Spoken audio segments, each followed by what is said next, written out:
समजा काय तुम्ही शाळेत गेला आणि तिथं तरुण मुलं मुलींऐवजी 60 वर्षापेक्षा जास्त वयाच्या आजीबाई शाळेत तुम्हाला शिकताना दिसल्या तर होय, भारतातील अशीच एक शाळा आहे जी ठाण्यात आहे, जिथं वृद्ध महिलांना अर्थात आजीबाईंना शिक्षणाची संधी दिली जाते, जिला आजीबाईंची शाळा असं देखील म्हणलं जातं आणि ती आहे आपल्या महाराष्ट्रात.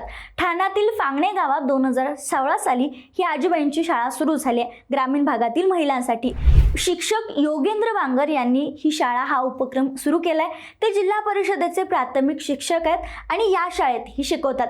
ही शाळा शनिवारी आणि रविवारी चालते. ठाण्यातील फांगणे गावात ही शाळा आहे आणि जिल्हा परिषदेचे शिक्षक या आजीबाईंना शिकवतात. इथं फक्त शिक्षण दिलं जात नाही, तर आजीबाईंना मराठी गाणी, कविता आणि गणिताचे प्राथमिक धडे देखील दिले जातात.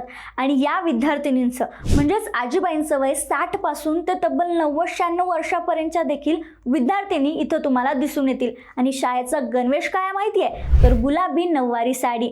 त्यामुळे आता शिक्षण घेण्यासाठी वय लागत नाही, ही जे वाक्य आहे ते वाक्य या उपक्रमाला सूट होतंय असं म्हणलं तरी हरकत नाही.